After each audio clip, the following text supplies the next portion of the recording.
Lerone Murphy versus Josh Emmett, my official breakdown. Now this is the main event this week, and we got a rainy day, hence why I'm inside, cranking out some content for you guys. But this is the main event. It's not a great card this week, but this is a solid main event. And 2 fights ago, I was extremely high on Lerone Murphy. You know, he put on a masterclass versus Barbosa. I was sipping that Murphy Kool-Aid. And, you know, going into the Ige fight, I thought he was a lock. That's an easy pick.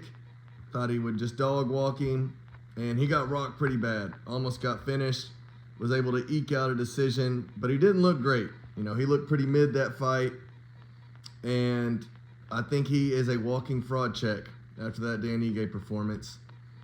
And Josh Emmett, there's a lot of factors going against him this week. You know, he's been out of the cage for a very long time. He's 40 years old. He's taken a lot of damage in his career. He's 3 inches shorter, has a 3.5 inch reach disadvantage. And yeah, usually those aren't good things to pick on.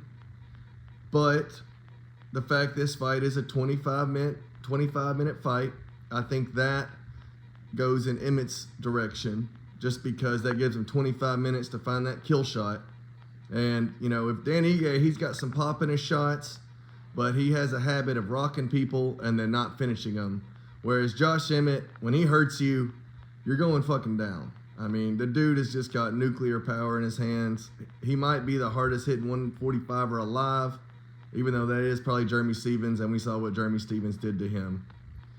But that being said, in the UFC, current day, I don't know if anyone hits harder than Emmett. He's got 25 minutes to find that kill shot. And honestly, the time off might not be a bad thing. I think veterans, they can come back from time off and be closer to their peak than, say, a young guy. Just because it kind of gives their body time to recover. They come in fully healthy.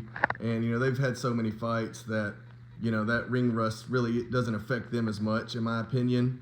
And let's not forget, I mean, Josh Emmett is coming off the highlight of his career. He freaking knocked Bryce Mitchell out. I mean, knocked him the fuck out.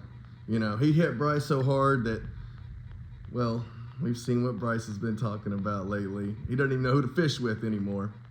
But all that being said, I think Murphy, you know, if it was dead even, I might be picking Murphy. But you got Murphy at -350, Emmett at +250. I'm going to take those juicy odds all day, baby. We're going with the old man. We're going with Josh Emmett. Let's fucking go.